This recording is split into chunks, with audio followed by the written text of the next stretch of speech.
Hello English learners, welcome to Express English with Joe, the series where we talk about things people say. I'm your host, Joe, and I've collected 3 cool things I've heard people say in the real world this week. Grab a cuppa and let's get started. The first one is to make a fuss about something. To make a fuss about something. What do you think that means? Here's an example.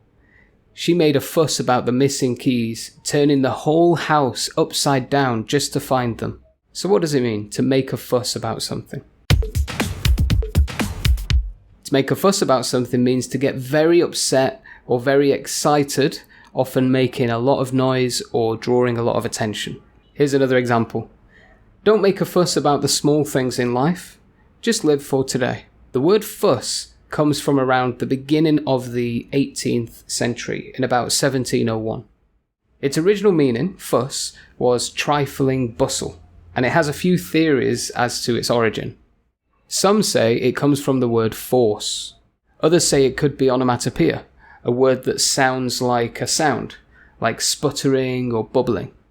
Another theory links it to a Danish word from Denmark, which I don't really know how to pronounce, fjas or something like that, and that means nonsense or foolery. So that's to make a fuss about something. Here's one more example. He made a fuss about his favourite fighter winning the match, celebrating all night.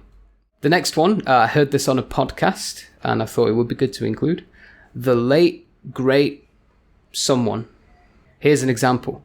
We remember the late, great Shakespeare for his amazing plays and poems. So what does it mean? The late, great someone.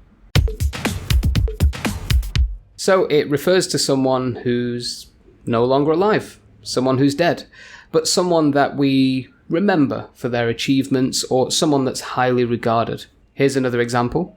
The late, great Steve Jobs created amazing things in tech, like the iPhone. So let's talk about the best bit, the origin.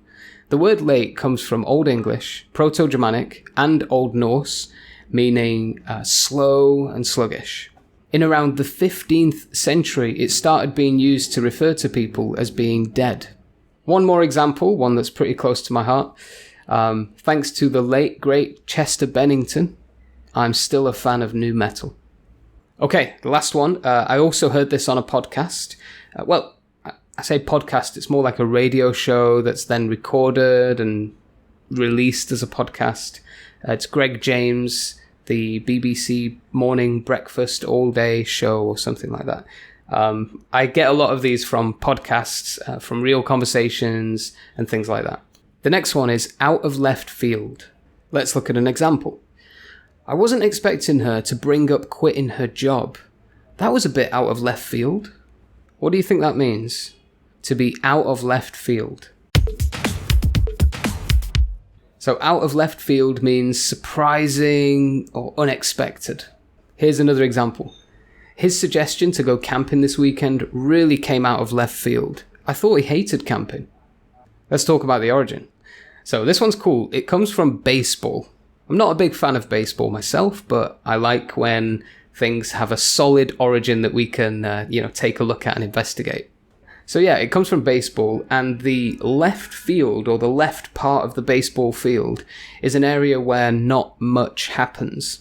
So if something happens in the left field, like something significant, it's a bit unexpected, or it's a bit unusual, because most of the action is in the right field.